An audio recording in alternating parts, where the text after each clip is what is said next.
खुदावंद आपको बरकत दे। बहुत शुक्रिया आपकी मोहब्बत के लिए। आज का जो मजमून आपने तजवीज किया,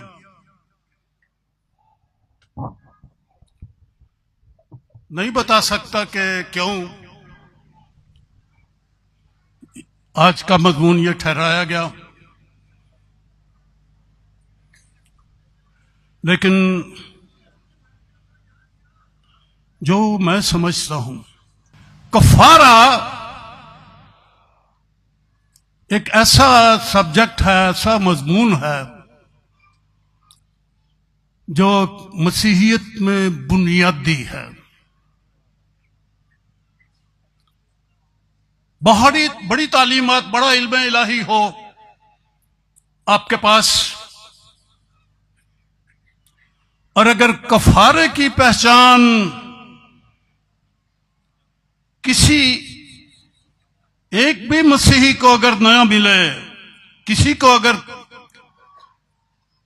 तमाम मालूम की वाकफियत हो जाए पर कफारे के इल्म से बेबहरा रहे,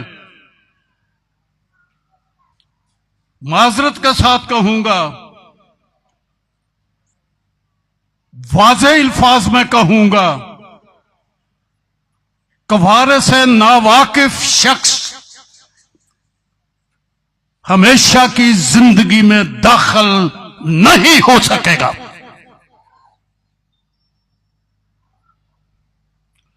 इतना बुनियादी है ये, इतना जरूरी है ये। कुल इल्म की वाकफियत हो जाए और कफारे के बारे में कुछ थोड़ा सा नादान ही रहे, पूरी पहचान ना मिले, ऐसे शख्स के लिए खतरा है। मेरे नजदीक तो मैंने साफ कह दिया, नामुमकिन, नामुमकिन। आसमान की बादशाही ऐसे शख्स के लिए नामुमकिन जो कफारे को नहीं जानता। आपने ये रखा, मुझे इंतहाई शादमानी हुई।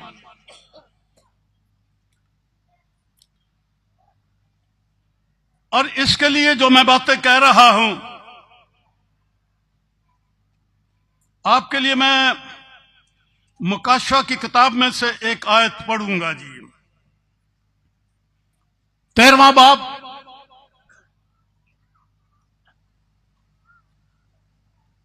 और उसकी 8वीं आयत, मुकाशवा 13:8।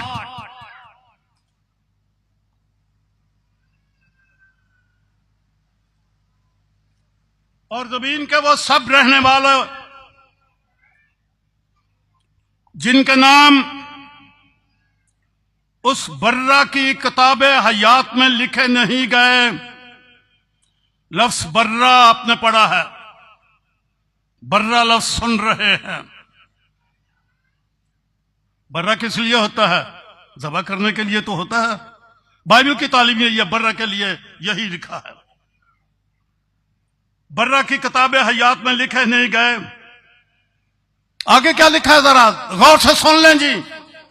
जो बनाए आलम के वक्त से ज़बा हुआ है। कब हुआ यह ज़बा बर्रा?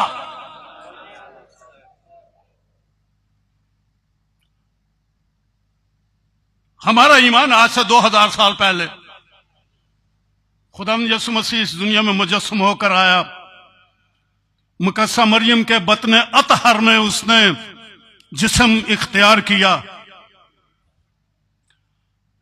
आसमानों से खुदा के अंदर से, खुदा में से तो कलमा आया। यूहन्ना के इंजील के 8वें और 16वें बाब में यह दर्ज है। यीशु ने फरमाया, मैं खुदा में से निकला।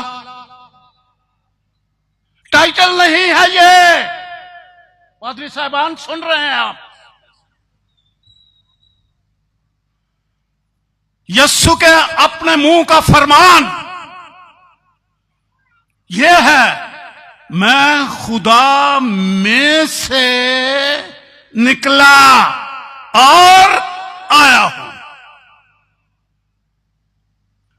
खुदा में से वो कलमे की सूरत में निकला, वो कलमा है।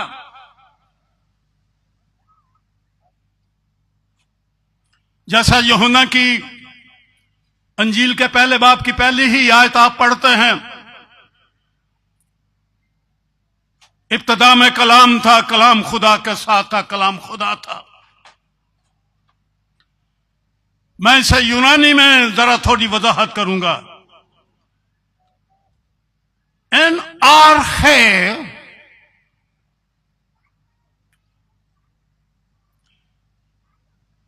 हेन होलोगास,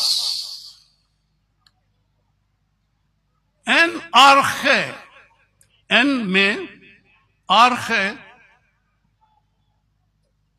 यह लफ्ज 3 माने रखता है। आर्हे यूनानी का लफ्ज है जी, जिसका माना इब्तदा, आर्हे का माना इब्तदा, आर्हे का माना सरदार या सिरा, दूसरा माना है ये, और तीसरा माना है एजेस, एंडलेस टाइम, जिसे आप उर्दू में अजल कह सकते हैं। शुरू के लिए अजल, आखिर के लिए अबद। तो ये 3 माने हैं आर्खे के यूनानी जबान में, जो आपकी अंजील जलील में दर्ज हैं। तो क्या आर्हे का माना मैं इब्तदा करूं यस्सु के लिए?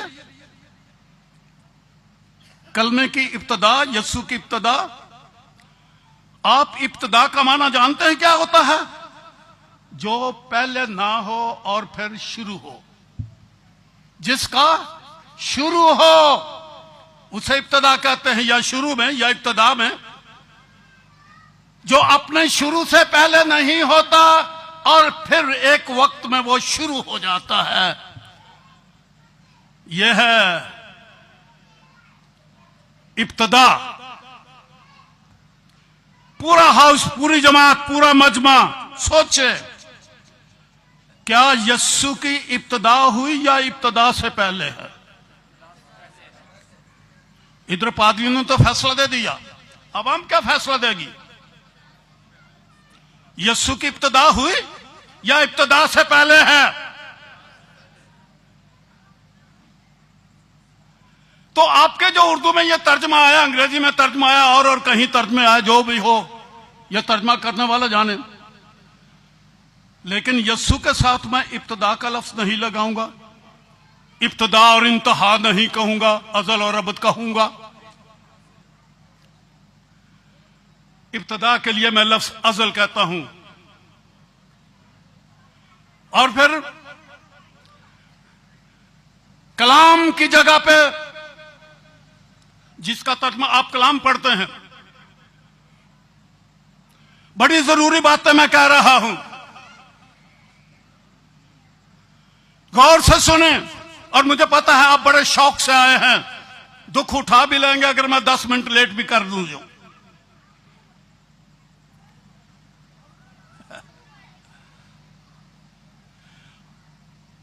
बाइबल में जो लफ्ज है मैंने पढ़ा, एन आर्हे हेन, यानी था, होलोगास अल कलमा, कलमा। आपका तर्जमा कलाम है। कलाम अल्फाज के मजमूए को कहते हैं जी। अगर आप ग्रामर जानते हैं, वाहिद भी इस्तेमाल होता है और जमा भी इस्तेमाल होता है, लेकिन इसका जो बाइबल के अंदर लफ्ज है वो है लोगास, सिंगुलर, वाहिद है, जिसका मतलब है कलमा। वाहिद, वाहिद, ना कि कलाम, कलमा। तो मतलब यह है अज़ल में कलमा था, कलमा खुदा के साथ था, और लिखा है, अब जानते हैं, कलमा खुदा खुदा था। तो खुदा की इब्तिदा होती है। अगर कलमा खुदा है तो उसकी इब्तिदा हो सकती है। अरे पक्का करो ना अपने ज़हन में, इसको अपनी तालीम बनाओ ना। मेरे इल्फाज पर सिर्फ कायलियत ना दिखाना।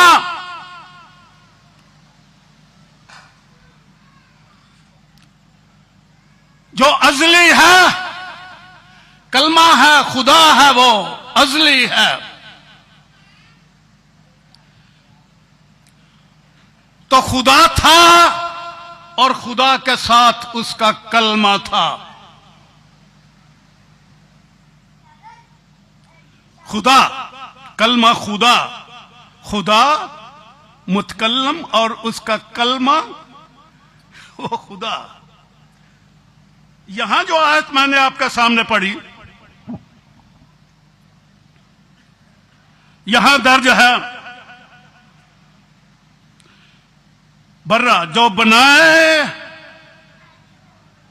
आलम के वक्त से ज़बा।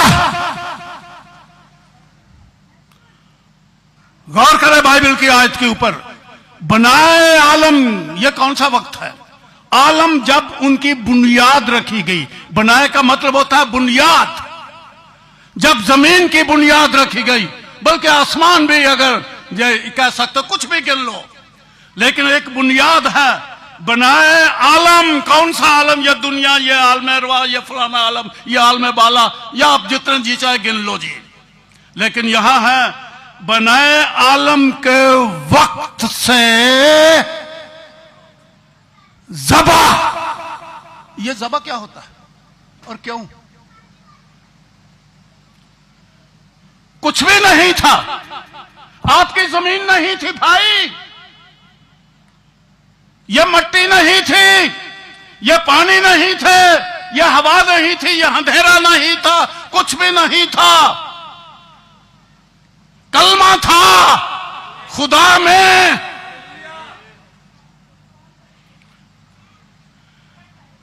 और फिर इस तरह के आलम बनाए जाते। उस वक्त एक कुर्बानी दी गई है।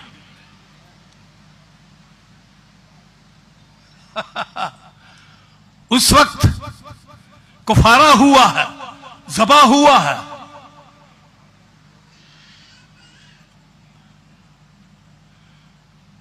बनाए आलम के वक्त से ज़बा है।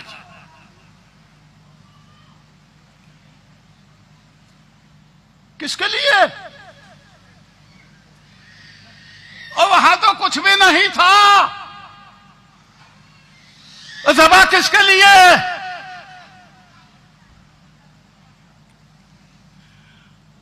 अगरचे कि वो जिस्म में नहीं, उस वक्त कलमे की सूरत है। कलमे की सूरत ही में मैं शायद की वजाहत करते करते बाकी मजमून तो नहीं छोड़ सकता ना, कि बाद इसमें से सवाल उठाते चले जाएं और मेरे अंदर उठते जाए और मैं जवाब देता जाऊं और यहीं रात भर खड़ा रह जाऊं। बाकी बातें तो आप अपने घर में सीखोगे, खुदावन से पूछोगे, बहस बबास से आपस में कर लेना, किसी नतीजे पे पहुंच जाना। लेकिन मैंने तो आयत आपके सामने पढ़ दी।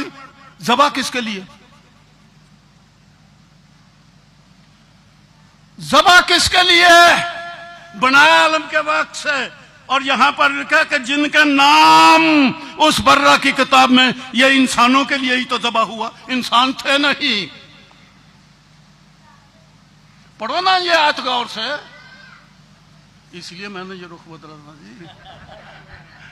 इंसान थे नहीं, लेकिन उनके लिए कुर्बानी दे दी गई।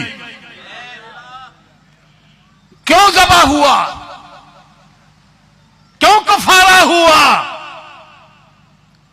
इंसान नहीं थे, गुनाह कहां था? गुनाह भी कोई नहीं था, फिर कुफारे की जरूरत क्या पड़ गई? इंसान नहीं, किसी ने गुनाह नहीं किया।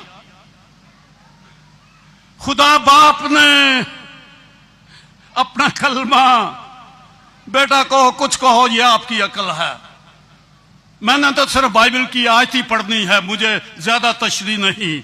ये बर्रा किस सूरत में था ये आप जाने, मैंने आयत ही पढ़नी है। बर्रा इसलिए क्योंकि वो कुफारा ठहरा। ये कलमा ही था उस वक्त और कुछ नहीं था। बाप था, बाप का कलमा था उसमें। उसने ज़बह किया किसके लिए? इंसानों के लिए, जो इंसान थे नहीं। कितना जरूरी हुआ कफारा? ये तो बनाए आलम के वक्त का है। सबसे पहला काम ही जो खुदा ने किया यही किया, कफारा दिया, अपने बेटे को कफारा ठहराया, अपने कलमे को कफारा ठहराया। इसलिए कि वो ये जानता था, गौर से सुनिए, कि ये इंसान जो मैं बना रहा हूं यह गुनाह करेगा। कफारा तो तभी जरूरत पड़ती है ना।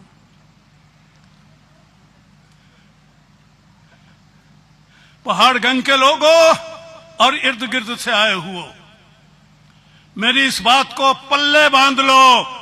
हम थे नहीं, खुदा जानता था ये इंसान जिसको मैं क्रिएट कर रहा हूं, जिसको मैं बना रहा हूं, ये गुनाह करेगा। तो फिर गुनाह का तो नतीजा बुरा ही निकलता है ना। पर उसने कहा कि ये गुनाह करेगा, पर मैं इसको मरने नहीं दूंगा।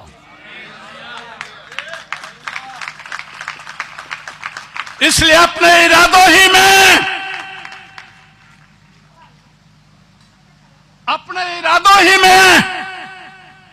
शुरू ही से जब उसने हमें खलक करने का पुख्ता इरादा कर लिया था, क्योंकि खलक करना हमारा बड़ा जरूरी था। करो शिकायतें लोगों की खुदा के ऊपर, कहो बुरा भला खुदा को, हाय मैनू पैदा ही क्यों किया सही, सानू बनाए क्यों सही, साडी ये हालत तेनू पता सी की होना, क्यों सानू बनाया। करो दो इल्जाम खुदा के ऊपर। इल्जाम देने वालों बेवकूफ हो तुम, जो खुदा पर इल्जाम देते हो। उसने आपको, आपकी मुनादी है, आपका ईमान है, सोच है आपकी कि उसने हमें अपनी प्रस्तुति के लिए पैदा किया। अय्यूब के 38वें बाब में अगर आप पढ़ें, अय्यूब को खुदा खुद यह कहता, किधर था जब मैंने जमीन की बुनियाद डाली, जब सुबह के सितारे मिलकर गाते थे और खुदा के बेटे खुशी से ललकारते थे। जमीन की बुनियाद अभी नहीं रखी गई थी, आसमानों पर फरिश्ते थे जो खुदा की हम्द करते थे। ये थोड़ा था, अनगिनत फरिश्ते तो पहले ही प्रस्तुत करते थे। क्या मेरे और आपकी प्रस्तुत के सबब से उसकी प्रस्तुत कामल होगी? पता नहीं हम किस तरह की प्रस्तुत करते हैं, मैल को चाल उसमें डाल के। अब मेरे बंधे हुए हाथों को देख लो सारे भाई, हम प्रस्तुत करते हैं अपना फन जाहिर करने के लिए। किसी को प्रस्तुत के लिए टाइम दे दो, फिर वो छोड़ता ही नहीं। वो कहता है मैं ही तो बुलाया गया हूं वाज सुनाने के लिए। वो अपने गीतों में सारे वक्त ले जाएगा, पूरा वाज सुना देगा, फिर फन, फिर ये और वो। तो उसने बड़े फरिश्ते बना रखे थे, मैं तादाद नहीं बता सकता। हमद करते थे, क्या क्या साज थे उनके, क्या क्या आवाजें थी, क्या क्या रागें थी। ये दुनिया में जो रागें आई हैं सब आसमान से आई हैं। ये पहले फरिश्ते गाया करते थे रागों में, हमने वहां से सीखा। तो प्रस्तुत के लिए बहुत थे, लेकिन मुझे क्यों बनाया और आपको क्यों बनाया? क्या जरूरत थी सर प्रस्तुत के लिए? मैं ये नहीं कहता कि ये नहीं, प्रस्तुत भी तो करना है। जब सारे करते हैं, चांद सितारे, चंद सूरज सितारे, ओले बर्फ अंधेरियां आंधी पत्ते दरख्त, ये लिखा ना, सब तारीफ करो। ज़बूर नंबर 148 है। तो हमें भी तारीफ करना है, लेकिन हमें उसने माज तारीफ के लिए नहीं बनाया था। सुनिए, खुदा मोहब्बत है और उसने हमें अपनी चाहत के लिए बुलाया। मोहब्बत को एक मोहब्बत करने वाला उसकी मानद का उसे चाहिए था। हमें उसने मोहब्बत करने के लिए, और हमसे तारीफ नहीं बल्कि सारे दिल, सारी जान, सारी ताकत, सारी अकल से प्यार करने के लिए, खुदा को प्यार करने के लिए हमें बनाया गया। आप तो खुदा का प्यार हैं। प्यार अकेला नहीं रहता, खुदा मोहब्बत है। उसने आपको बनाया है अपनी मोहब्बत का ऑब्जेक्ट। आप खुदा के महबूब हैं। ना समझ आया तो गज़ल-ओ-गज़लात की किताब पढ़ो, पढ़ते हुए समझ ना आए तो मेरी तफसीर गज़ल-ओ-गज़लात के ऊपर जो इंटरलीनियर है, इब्रानी का तर्जमा, उसका तलफ़्फ़ुज़ और उसकी तशरीह मिल जाए तो पढ़ लेना, ज़हन खुल जाएगा। खुदा ने हमें मोहब्बत के लिए बनाया है। जब उसे पता था कि ये जो मैं बना रहा हूं, जब ये गिर जाएगा गुनाह में तो खुद ही कफारा देके इग्नोर कर दूंगा, इसके सारी भूल जाऊंगा इसकी सारी बदकारियां, नहीं याद रखूंगा इसका एक भी गुनाह। आपका ये मजमून जो कफारा है, ये तो आप अजली बातों को छू रहे हैं। आपने तो पहली ही चीज के ऊपर अपना हाथ डाल दिया है। आप खुदा की मोहब्बत हैं और आपके गुनाहों, बदियों, कमजोरियों को मिटाने के लिए उसने शुरू ही से एक बदियों को ढांपने वाला इंतजाम कर दिया। कफारा उसने दे दिया और आपके तमाम गुनाहों को उसने अपने अजली इरादों में रख के, मुझे बोलने दो, उसने आपको अजल ही से मुआफ कर दिया।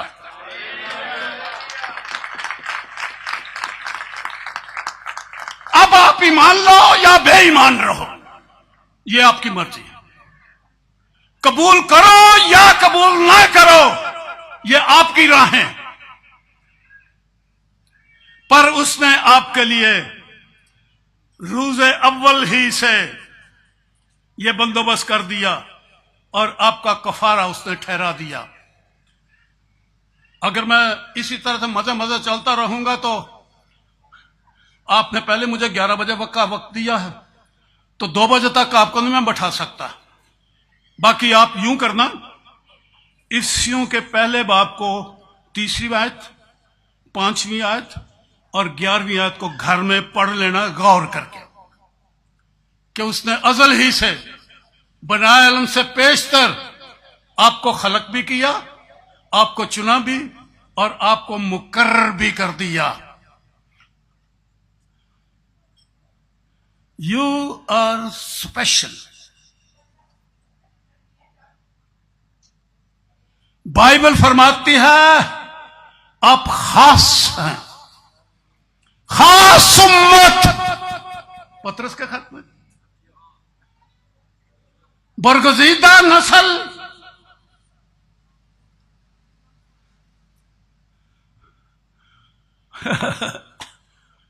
क्या गीत लोग गाया करते थे कभी, आज तो वो लोग गाते ही नहीं हैं। रब बनाया तेरा शान, अशरफ रखिया तेरा नाम, एवें ना तू चिक्कड़ फोल, आजा बंदे यसु को, ओए कानू करना टाल मटोल,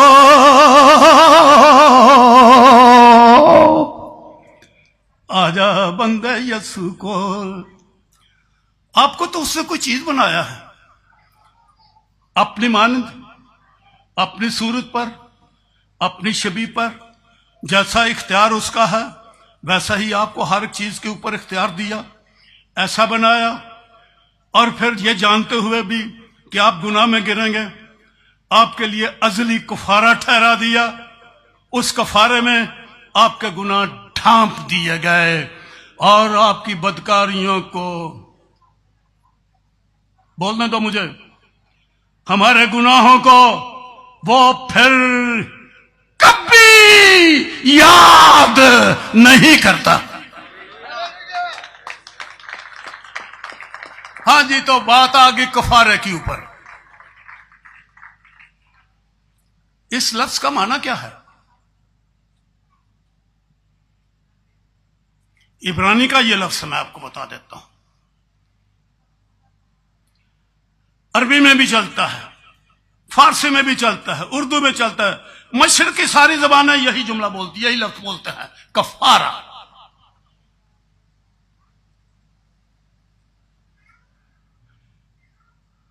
इसका मादा है कफ्फार, कफ्फार, कुफार नहीं, कफ्फार जबर के साथ, काफ जबर फे अल्फार माकूफ, काफार, जिसका मतलब है इनकार कर देना, ना मानना। इसी को अरबी में मुस्तअमल किया गया है कफर के साथ, कफर। और फिर कोई अरबी लहजा बनाते हुए उर्दू में भी कफर से पेश डाल के कुफर भी बना दिया। माना क्या है कुफर का, कफार का? इनकार कर देना, ना मानना।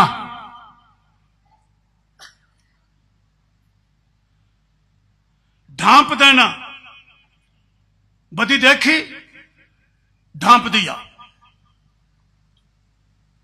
उस बदी को नहीं हम देखते, नहीं मानते।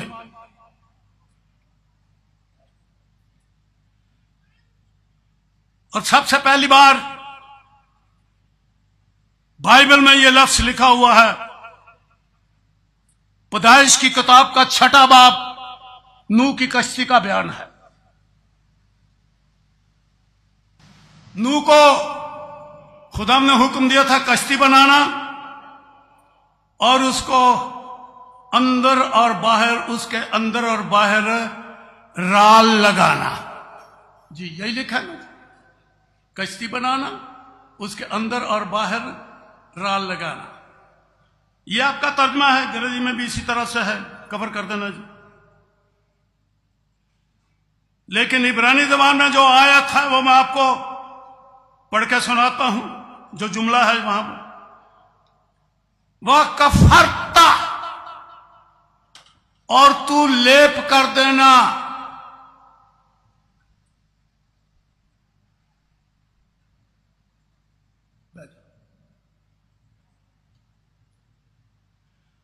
वह कफरता, और तू ढांपना। वह और कफरता, कफर ढांपना, ता तू, अत्ता उसे। मैं इधर उधर से पढ़ के ये नहीं आपको सुना रहा, मैं इब्रानी जानता हूं। कोई मसीही बेइल्म नहीं रह सकता।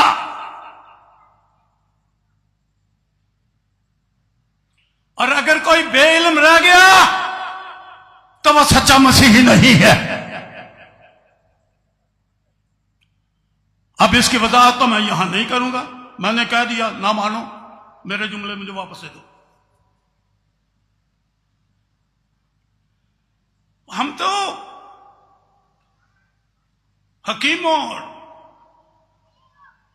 और बड़े बड़े दानाओं को शर्मिंदा करने वाले लोग हैं। ग्रंथियों का खत में आपने कभी नहीं पढ़ा कि अक्लमंदों और दानाओं को शर्मिंदा करें। और आगे चल के लिखा है, और मौजूदों को, क्या लफ्ज़ है जी, नेस। मौजूद का क्या मतलब? बड़े फलने खा, हाँ मैं कोई शहमा, नेस हो जाएगा आपके सामने। मसीही तो ऐसे होने चाहिए। बात मैंने यहां से शुरू की थी कि मैं इब्रानी को मैंने बुढ़ापे में इब्रानी सीखी, मैंने बुढ़ापे में यूनानी सीखी। इब्रानी यूनानी दोनों जबानों को जानता हूं, सिखा सकता हूं। किसी को जरूरत हो मैं से राब्ता कायम करूं। इसलिए मैं जो बोलता हूं वह कफरता अत्ता, तो मैंने खुद पढ़ा है, आपके पास भी नेट है, वहां पर पढ़ लेना।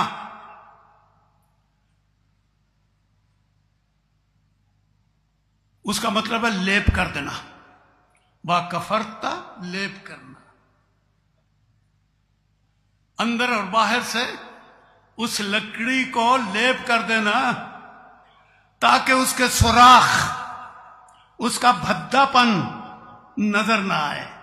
वहां से यह लफ्ज कफर का शुरू होता है जी।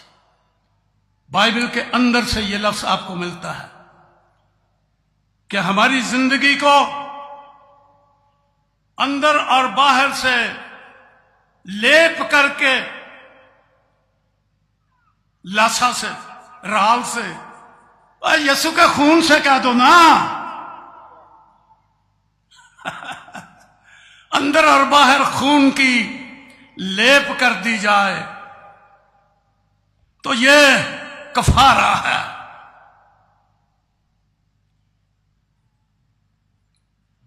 गुनाह ढांपने के लिए कफारा बाइबल की तालीम है। आदम और हवा ने गुनाह किया, उनको नजर आ गया कि वो नंगे हैं, शर्मसार होने लगे, परेशान होने लगे। खुदा की आवाज सुनी तो डर गए, खुदा से दूर दूर भागने लग गए। नंगे थे। खुदा ने क्या किया?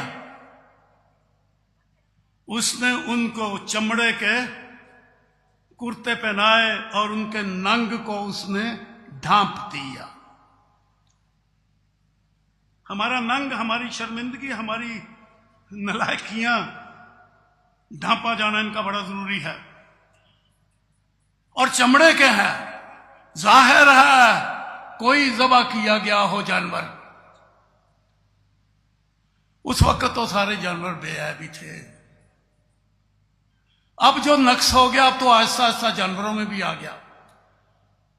बेनक्श जानवर को ज़बह करके उसकी खाल लेके नकम्मों नंगों परेशान जोड़े को पहना दिया। पर तो आजादी से चल फिर सकते हैं, वो शर्माते नहीं, वो नंगे नहीं, उनका नंग ढांपा गया। और कोई तरीका था सिवाय इसके कि ढांपा जाए उनका नंग? और कोई तरीका है हमारे लिए कि हमारा नंग ढांपा जाए?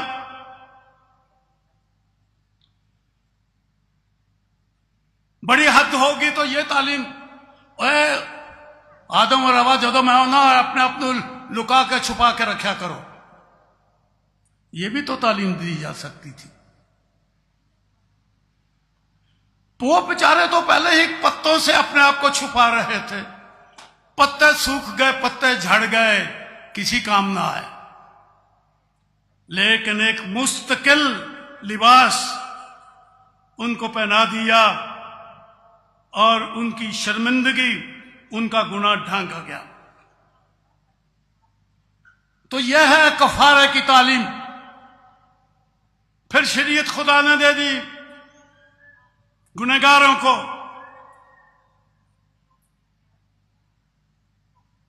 इब्राहिम के खानदान को, इसराइलियों को मूसा की मार्फत बहुत समझाया, बहुत सिखाया, गुनाह ना करो, गुनाह ना करो। नसीहत और तालीम दी, बड़ा पाक हुक्म दिया। खुदा का यह मंशा था कि यह गुनाह ना करें, लेकिन गुनाह करते थे, उनका गुनाह ढांका नहीं जाता था। वो अजली बात जो थी वो पूरी नहीं हो रही थी। कफारा जो अजली था वो मकसद पूरा नहीं हो रहा। लोग गुनाह करते जा रहे हैं, लोग तौबा करते चले जा रहे हैं, लोग गुनाह करते चले जा रहे हैं, लोग तौबा करते चले जा रहे हैं। शरीयत दे दी खुदा ने, नबियों की मार्फत शरीयत चलती रही। यूहन्ना बपतिस्मा देने वाला तक शरीयत चलती रही, मसीह से पहले पहले।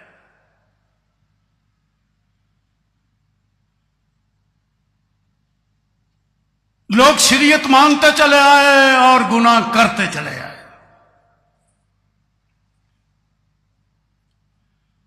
शरीयत में उनको एक हुक्म दे दिया गया था, अगर गुनाह करो तो पाक बर्रा ले आना, या और भी जो कुछ लिखा है, मेरे हुजूर में उसको कुर्बान करके उसका लहू, कुर्बानी का लहू, बर्रे का लहू लेके पाक तरीन मकान में जो उसने उनके लिए इबादत के लिए बनवाया था, उनसे वहां लाकर खून को छिड़क देना। वो साल ब साल यही करते रहे। उन पर खून तो छिड़का जाता रहा, लेकिन गुनाह से उनकी मुआफी खलासी ना हुई।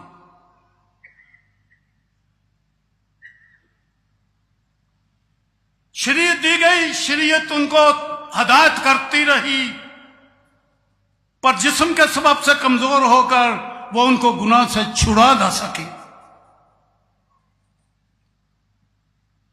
लेकिन खुदा ने बंदोबस्त एक और ठहरा लिया था, अजली बंदोबस्त। उसने वो किया। मैं रूमियों के खत में से अब इस मजमून को आगे बढ़ाने जा रहा हूं।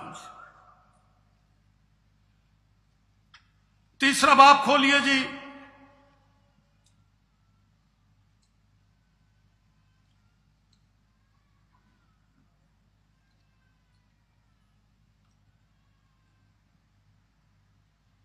दसवीं आयत से, चुनांचे लिखा है, कोई रास्तबाज नहीं, एक भी नहीं, कोई समझदार नहीं, कोई खुदा का तालब नहीं। शरीयत दे दी गई है, कोई रास्तबाज नहीं।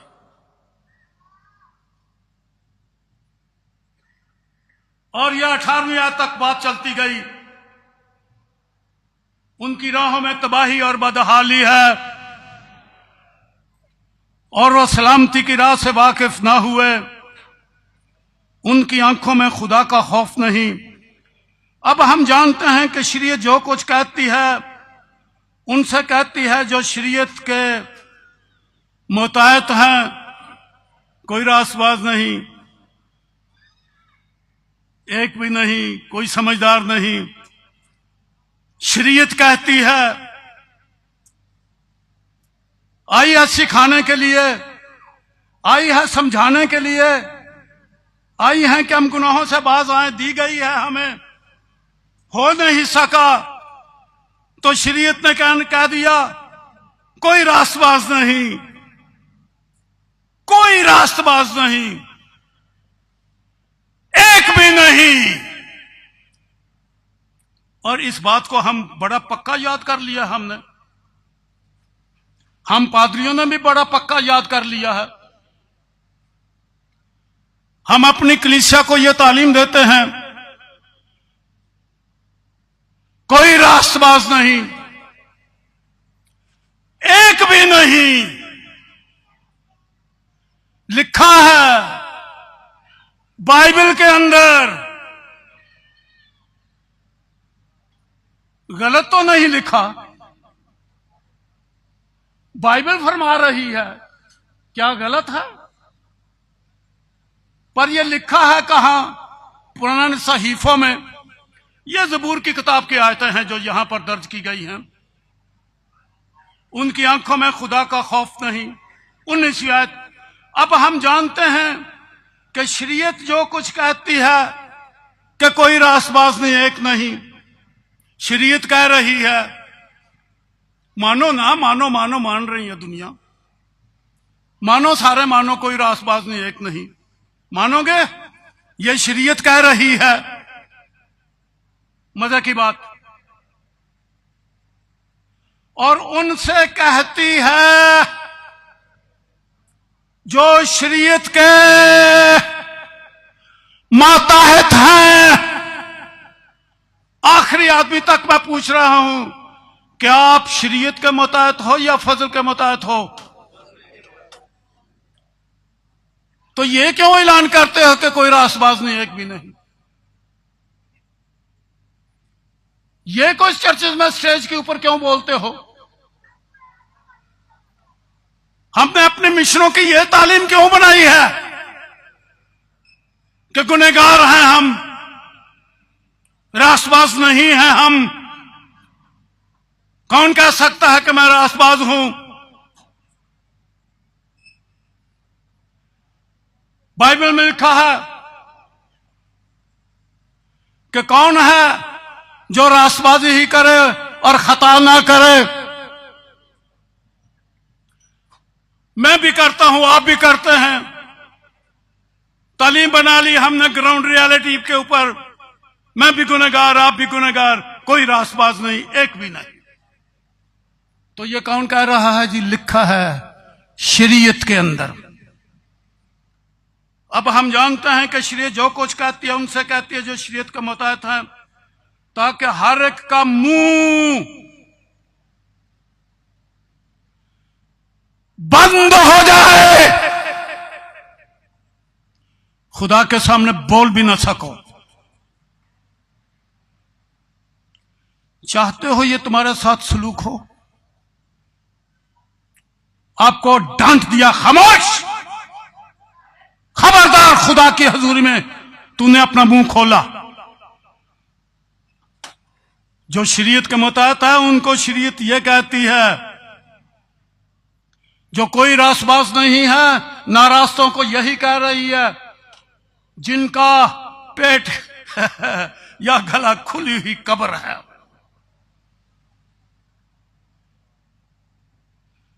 ताकि हर एक का मुंह बंद हो जाए। और जुमला पढ़ो, हौलनाक बात है ये। और पढ़िए जी सारे मेरे साथ, सारी दुनिया। एक आदि क्रिश्चियनिटी ले फिरते हो, फिर मसीदा प्रचार क्यों करते फिरते हो? थोड़ा तो मुंह बंद कर देता गया, तो ये बोल दे क्यों हो? अरे शरीयत की मुताबिक में चलने वालों, अपने ऊपर यह धब्बा लेने वालों के मैं नाराज हूं, मैं रास्तबाज नहीं हूं, मैं गुनहगार हूं। ये चेपी अपने मत्थे पर लगा लेना और होंठों से यही जुमले निकालना हमाकत है। जिंदगी नहीं मिलेगी। सारी दुनिया लिखा है, खुदा के नजदीक सजा के लायक ठहरे। मैं वाज करके चला नहीं जाना चाहता, मैं उसका रिजल्ट भी देखना चाहता हूं। आप में से कितने हैं जो कहते हैं कि मैं रास्तबाज नहीं हूं, मैं गुनहगार हूं?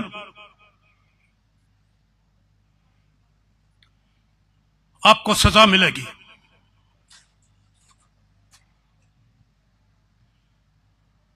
इसलिए वो अगली बात याद करो जी, यहां भी लिखा है, इसलिए कि शरीयत के वसीला से को गुनाह की पहचान होती है, मगर अब बोलो पढ़ो, अब शरीयत के बगैर तुम शरीयत को साथ साथ लिए फिरते हो। आजकल एक जमात शुरू हो गई है, पहले भी थी, ये पहली सदी से थी, चलती रही तरह तरह के रंग में आके। मिशनों के अंदर भी इस तरह की तालीम है, और अब तो जमातें ही बन गई हैं। वो कहते नहीं जी शरीयत बिन गुजारा ही कोई नहीं। जब मसीह हो गए हो ना, खतना भी करवा लो, ते फिर ईदें भी मना लो, तो फिर होर भी जेड़े जेड़े काम करने जे शरीयत दे वो भी करो, तां तुहाडी बचत जे, नहीं तो कोई नहीं। लेकिन यहां बाइबल क्या कहती है? जो बाइबल उनके हाथ में उसी में लिखा हुआ है, शरीयत के बगैर पहले कोई रास्तबाज नहीं शरीयत की मुताहती में, अब शरीयत के बगैर खुदा की एक रास्तबाजी जाहिर हुई है। बोलो कोई रास्तबाज नहीं। अब बोलो, बोलो कि मैं रास्तबाज नहीं। तेरा अगला पैर दो दो खचोना है, टुरया चल हाँ, टुरया चल हाँ, तेनू कोई बचाने वाला नहीं आना।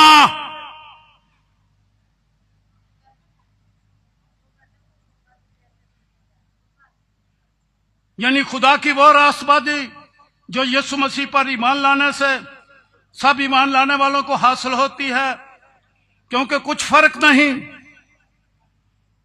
इसलिए कि सबने गुनाह किया और खुदा के जलाल से महरूम है, मगर उसके फजल के सबब से, उस बखलसी के वसीला से जो मसीह यीशु में है, मुफ्त रास्तबाज, मुफ्त रास्तबाज ठहराए जाते हैं। पहले लिखा है कोई रास्तबाज नहीं, मसीह यीशु में मुफ्त। आपका टाइटल गुनहगार नहीं है। आइंदा से ये पहाड़गंज के लोग अपने आप को गुनहगार अनाउंस ना करें। यीशु मसीह के सबब से, यीशु मसीह के नाम से अपने आप को रास्तबाज कहें।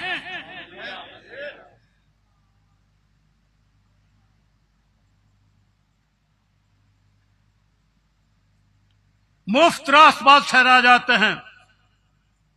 उसे खुदा ने उसके खून के बायस, कफारे की बात आ गई,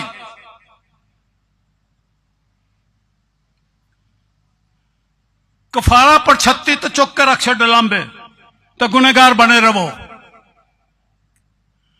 कफारा पेटी विच बंद करके ताला ला दो तो गुनहगार बने रहो। लेकिन क्या लिखा है? उसके खून के बायस उसे खुदा ने, किसने किया यह काम? भाइयां तो नहीं किया, और पेंटिकास्टलां नहीं किया। इनू पेंटिकास्टलां की तालीम आंदे हो, इनू भाइयां की तालीम आंदे हो। ये खुदा की तालीम है। उसे खुदा ने उसके खून के बायस एक ऐसा कफारा ठहराया जो ईमान लाने से फायदामंद है। खून, कफारे में, कुर्बानी में खून है। यह है खुदा का बंदोबस्त। मैंने शुरू ही में कह दिया कि यह अजली है, अजल से ज़बह किया गया। पहाड़गंज के लोगों, खुदा के अजली प्रोग्राम को रद्द ना करो। उस दिन से आपके लिए कुफारा ठहरा दिया गया, उसी दिन से आपको रास्तबाज ठहरा दिया गया है।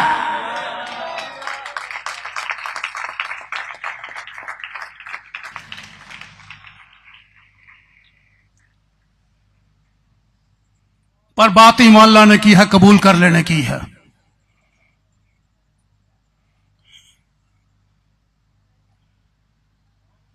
अजल की बातें हो रही है ना, मैंने यहां से शुरू किया।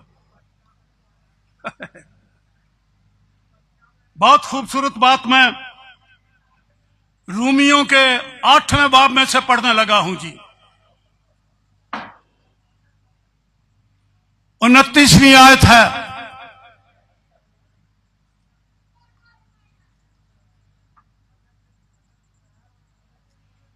जरूर खोलिए जी। अगर जबानी आप याद करते हैं तो जबान जरा तवज्जो दीजिए। जिनको उसने पहले से जाना, क्या मुराद है पहले से जाना? अजल ही से। मैंने इफ्सियों के पहले बाब के अंदर से 3वीं, 5वीं और 11वीं आयत आपको हवाला दे दिया, वहां यह लिखा हुआ सब कुछ।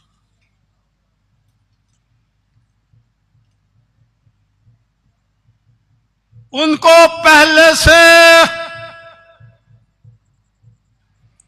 मुकर्रर भी किया। मुकर्रर पर भी जरा गौर कर दो जी।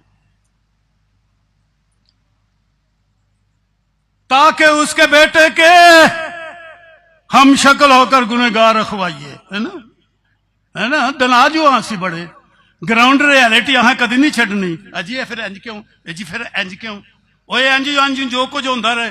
कलाम की है, अफजल क्या है? आप ग्राउंड रियलिटी को पता नहीं बड़ी अहमियत दे रहे हैं जी। हालात ये, मेरी सिचुएशन ये, मैं ऐसा, मैं वैसा। बाइबल क्या कहती है?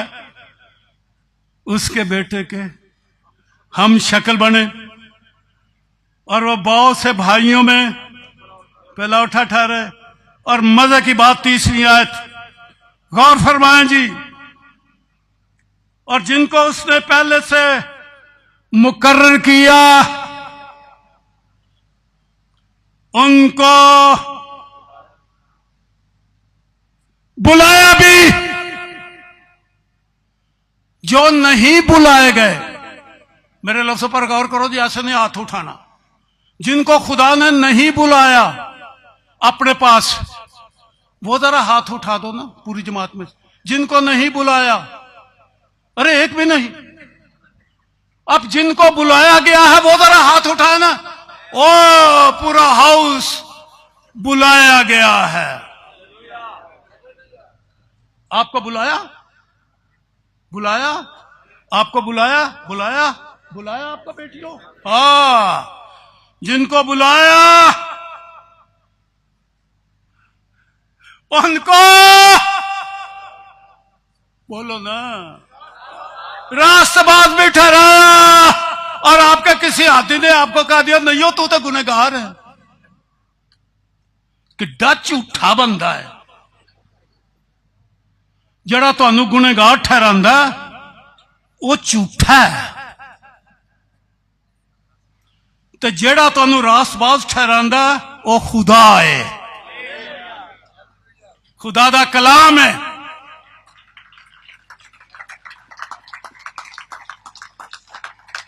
एवें जफ्फा मारी फिर दो पुठियां पुठियां तालीमां नूं।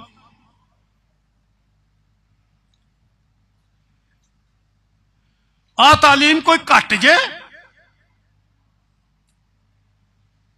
इधर उधर झातियां मारते फिरदे हो। जिनको बुलाया उनको रास्तबाज, कईयों ने आख्या रास्तबाज ठहराया, पर बाइबल की कहती है रास्तबाज भी। ओए बी दा लफज ना छड्डिया जे, ओ तुसी रास्तबाज हो, दूजे है ही नहीं हो, तुसी है ही रास्तबाज हो भाजी। और जिनको रास्तबाज ठहराया अगे पादरी पढ़न गए उच्ची आवाज नाल, उनको जलाल भी बख्शा। ओ ये जलाली कलीसिया है, ये बेदाग कलीसिया है, जलाली है। तू सरापा जमाल है, तुझ में कोई ऐब नहीं। मैं तो बाइबल पढ़ रहा हूं यार, मैं इंसानी हालत का जिक्र तो नहीं करन दिया जी। फिर इंज क्यों तो फिर इंज क्यों? मैं ना बाइबल कहती है इंज होया। या तो बाइबल को मान लो या ग्राउंड रियलिटी पर ही मान ले आओ।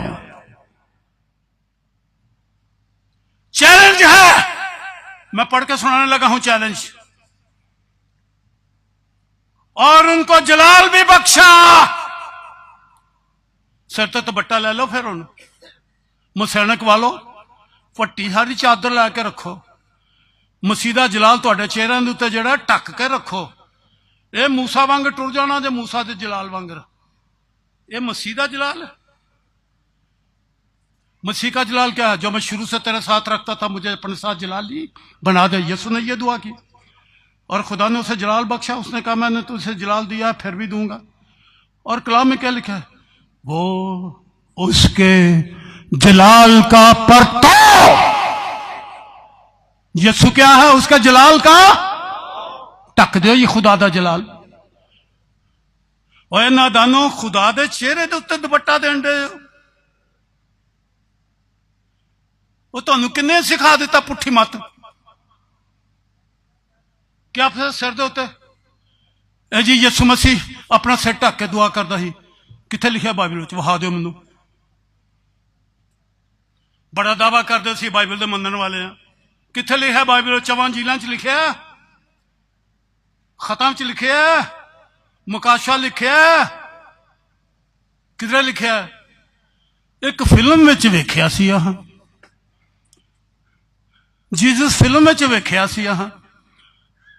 वो फिल्म साजा ने सिर ते दुपट्टा दे दिता यसू दे।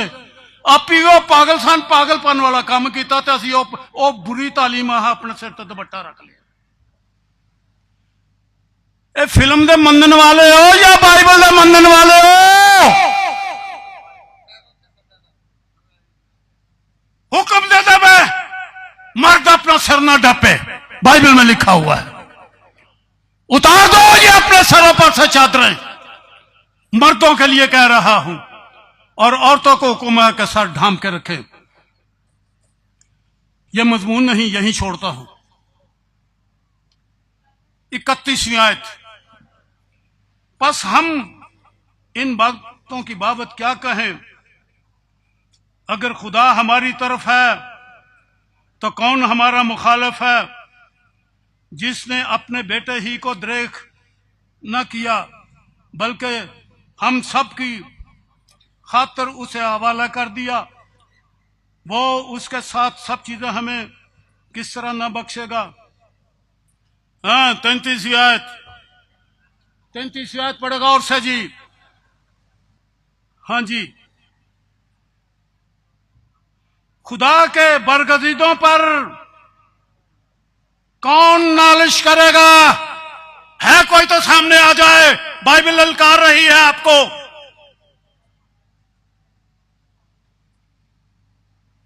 आप बरगुजीदा हैं, पीछे पढ़ लिया मैंने, और आपने इकरार करके तालियां भी बजा ली।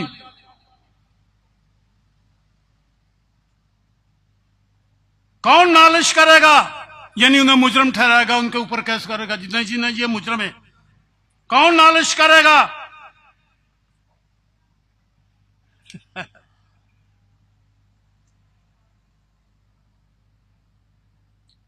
खुदा वो है जो उनको रास्तबाज ठहराता है।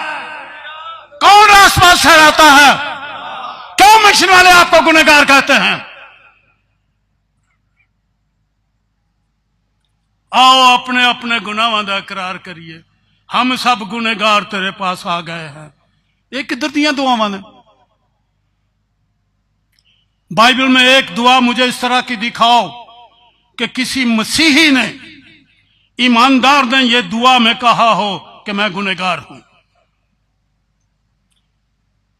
नए अहदनामा में ईमान लाने वालों ने किसी ने यह कहा हो, पौलुस ने एक बार कहा अपनी पुरानी जिंदगी का जिक्र करके कि जिन सबसे बड़ा गुनहगार मैं हूं, लेकिन अगली आयत में कहा कि खुदा ने मुझे नमूना बना दिया है। पहले गुनहगार था लेकिन अब रास्तबाज है। उसने कई बार कहा कि मैं रास्तबाज हूं। खुदा वो है जो उनको रास्तबाज ठहराता है। कौन है जो मुजरिम ठहराएगा?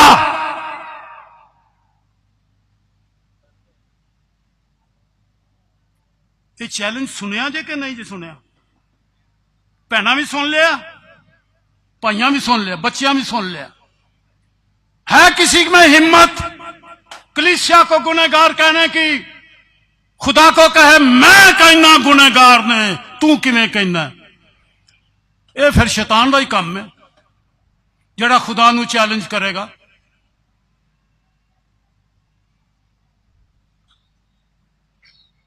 मसीह यीशु वो है जो मर गया बल्कि मुर्दों में से जी भी उठा और खुदा की दानी तरफ है और हमारी शफायत भी करता है। जब मसीह मर गया, मुर्दों में से जी उठा, बाप के दाने हाथ बैठ गया, ए जमात हाली भी गुनहगार है। जो रास्तबाज हैं, जिन्हें कफारे के वसीला से, यीशु के लहू के वसीला से, शरीयत के वसीला से नहीं, शरीयत के वसीला से गुनाह की पहचान होती है, लेकिन कफारे के वसीला से मुफ्त रास्तबाज ठहरते हैं, जिनको मसीह यीशु के लहू ने रास्तबाज ठहराया है। अब मैं क्या कहूंगा? हाथ उठाओ। आपका तो चेहरे ही मुस्कुरा रहे हैं। आपके चेहरों पर मुस्कुराहट ये बताती है कि मसीह ने आपको रास्तबाज बना दिया है और आपने कबूल कर लिया है।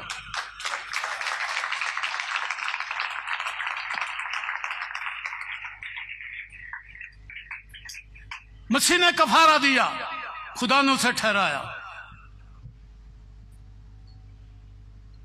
एक पुट्ठी यही तालीम तीसरी सदी तो शुरू हुई। उस वक्त कैथोलिक जमात ज्यादा सी, बाकी जमात छोटियां छोटियां सन, सन। समझ ना आए तो मैंने हिस्ट्री की बुक लिखी है, इतनी मोटी है, पैसे तो 800 ही खर्च करना पड़ेगा, पर करो, सारिया गलों की समझ लग जाएगी। तवारीख कलीसिया उसको पढ़ो जी। पेलालोजी और कुछ और भी बिशप थे, उन्होंने ये तालीम देनी शुरू कर दी कि यीशु ने अपना लहू खुदा बाप के सामने नहीं पेश किया, यीशु ने अपना लहू शैतान के सामने पेश किया। और ये मशहूर हो गई तालीम उन दिनों में। खुदा के लोगों ने इसकी मुखालफत की। चलो वो जमाना गुजर गया, बेदार हो जाइए।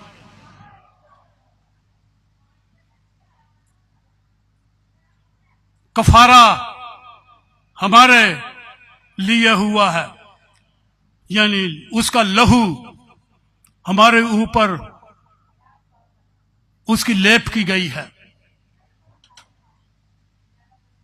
आपके ऊपर मसीह यीशु का लहू है। देखो, नजर आ रहा है?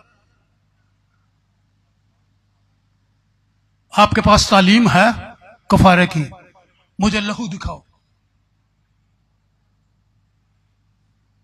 आपको यीशु का लहू नजर नहीं आता, कफारा बेमानी है, एक तालीम ही है। सोचते रहते हो मनिए कि ना मनिए, बाज जमाता मान लिया, बाजा ने नहीं मनिया कफारा। और इतनी जमातें जो कहता है कि यीशु के कफारे के लहू की जरूरत ही नहीं थी, कफारा जरूरी नहीं है। मसीही जमातें हैं ये, बिदती जमातें। और हम अंदर से भी कहते हैं कि कफारा है कहा, मुझे क्या फायदा हुआ। मैं कहता हूं आपके ऊपर यीशु का लहू है, आपके ऊपर यीशु के लहू की लेप है। आपको नजर आती है? दिखाओ,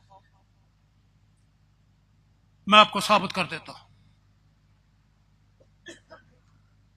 खुदा का बेटा आया, आसमान से जिस्म लेकर आया था या कलमा आया? जिस्म उसने कहां से लिया? अब बोलते जाओ मेरे साथ, सोना नहीं सब जागो। जिस्म उसने कहां से लिया? जमीन से। मुकद्दसा मरियम के बतने अतहर में वो आया और इंसानी बदन पहन लिया। पादरी साहबान पहले बोले, मैंने गलत तो नहीं कहा जी? बोलो ना जी। अब जमात बोले, यीशु ने इंसानी जिस्म पहना, मैंने गलत कहा? वो इंसान बन गया ना। ऊपर से क्या आया था? कलमा। बदन कहां से लिया? जमीन से। किसका बदन था मेरे बुजुर्ग? इंसानी बदन, हमारा बदन।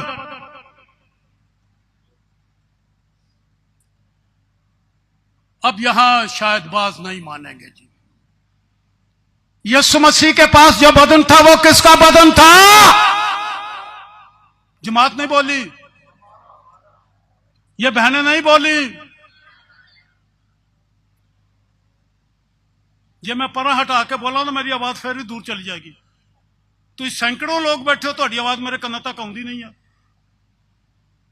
यीशु मसीह ने किसका बदन पहना? शाबाश। और कोड़े किसके बदन के ऊपर पड़े?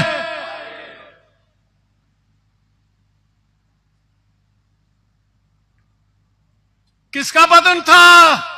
जिस बदन के ऊपर कोड़े पड़े और बदन के ऊपर दागदार हो गया, वह बदन किसका बदन था? इंसानी बदन, हमारा बदन था। तुसी आंदे यीशु ने कोड़े खादे, मैं कहना तुहानू कोड़े पैने।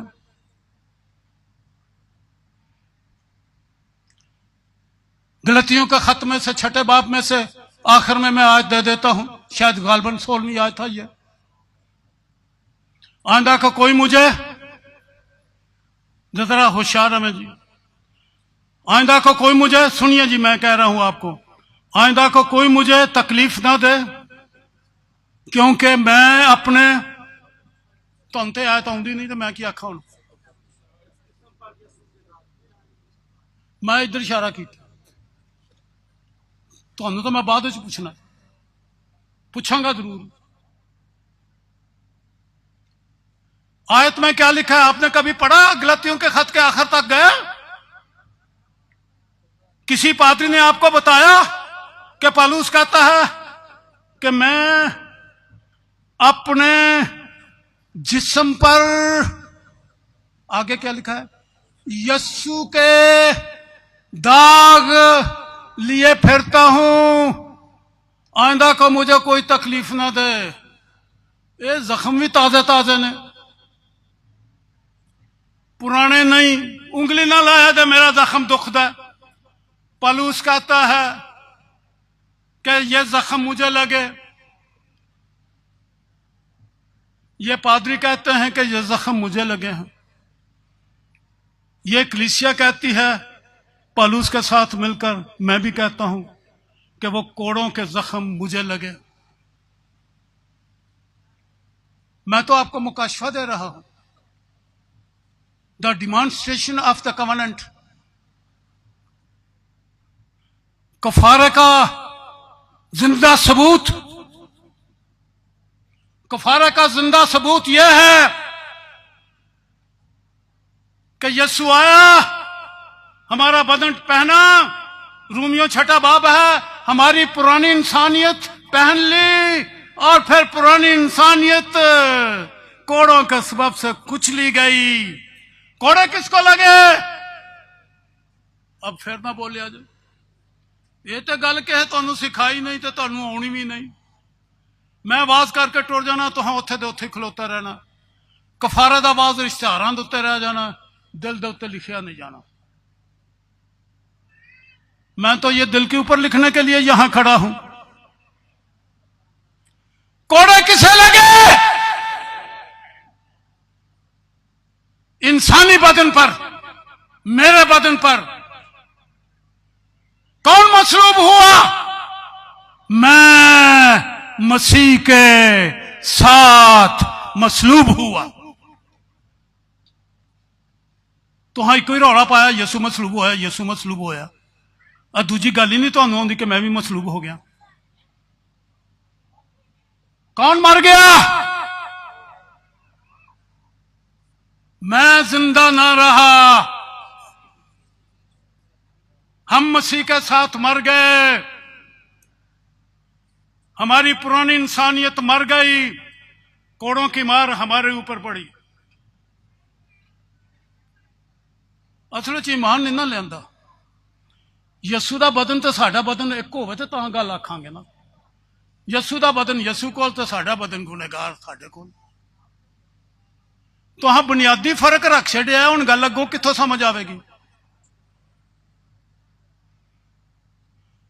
यसू मुजस्सम हुआ, मेरा बदन पहना, मेरी पुरानी इंसानियत अपने ऊपर ली, उस पर सियासत हुई, मुझे कोड़े लगे, मैं सलीब के ऊपर मसीह के साथ मर गया, मैं दफन हुआ और मैं उसके साथ जी भी उठा।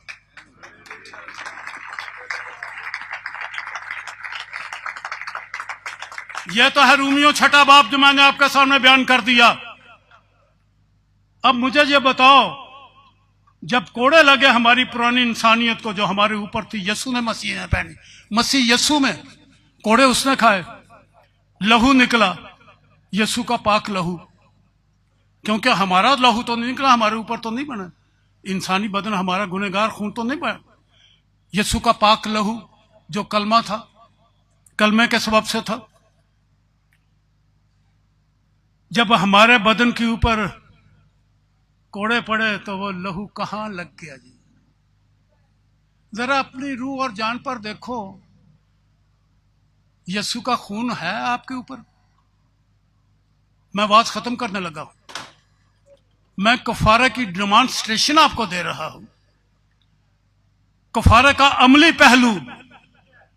अरे आपका बदन यसू ने पहना, यसू में आपको कोड़े लगे, यसू का पाक लहू आपके बदन के ऊपर सुर्ख चादर की तरह बिछ गया। ये चादर आपको नजर आती है अपने बदन पर तो नहीं। मैं यहां खत्म कर रहा हूं। कुफारे के ऊपर मेरा आवाज, मेरी तालीम यह है, यसू का पाक लहू आपकी रूह, जान, बल्कि आप बदन भी कह सके तो कह ले, पर इतना मैं जरूर कहूंगा, आपकी रूह और जान के ऊपर यसू के लहू की सुर्ख चादर बिछी हुई है। आपको कोड़े लगे हैं, मानोगे तो निजात पाओगे, सलीब का पैगाम कबूल करोगे तो निजात पाओगे।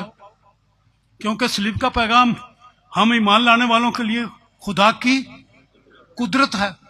आपके अंदर खुदा की कुदरत अभी जाहिर होगी, इसी वक्त खुदा की कुदरत आपके अंदर जाहिर होगी। यकीन करो कि आपकी पुरानी इंसानियत को कोड़े लगे मसीह यसू में, यसू का पाक लहू आपके बदनों के ऊपर फैला हुआ है। अरे सर से लेके पांव के तलवे तक जख्म ही जख्म और लहू लहू। जरा देखो ना, ऐसे नजर नहीं आता तो आंखें बंद करके देख लो, ईमान ला के देख लो, यसू का खून कहां है? ਇਹ ਆਸਮਾਨਾਂ ਦੇ ਉੱਤੇ ਟੋਰ ਛੱਡਿਆ, ਜੇ ਜ਼ਮੀਨ ਦੇ ਉੱਤੇ ਨਹੀਂ ਰਿਹਾ ਹੋਇਆ। ਉਹ ਜੇ ਜ਼मीन ਦੇ ਉੱਤੇ ਸਾਡੇ गुनाह के वास्ते पाक नहीं करता। अरे खून के बारे में तो कितनी बातें मैं कह दूं और घंटा और लगा दूं, पर अब मेरा बदन भी मुझे इजाजत नहीं देता। लेकिन यहां खत्म कर रहा हूं। मेरी बहनों और मेरे भाइयों, यस्सु का पाक लहू, यस्सु के पाक लहू की चादर सर से लेके पांव तक आपके चौगिर्द लपेटी हुई है, और खुदा किसी गुनाह को भी याद नहीं करता। गुनाह छिप गए यीशु के लहू के नीचे। सरों को झुकाए। और जो ईमान लाती है, और जो ईमान लाता है कि यीशु के लहू के नीचे मुझे मेरे गुनाह छिपे हुए नजर आ रहे हैं कि वो लहू के नीचे है, बाप आपके गुनाहों को कभी याद नहीं करेगा। आपकी अब्दी खलासी हो गई है, आप निजात याफ्ता हैं, आप रासबाज ठहराए गए हैं। सरों को झुकाए रखें। और जिसका ये यकीन है कि मेरे ऊपर लहू की चादर है, वो अपने दोनों हाथ खड़े करके, एक नहीं दोनों हाथ खड़े करके शुक्रगुजारी करे कि तूने अपने लहू में मुझे लपेट लिया है।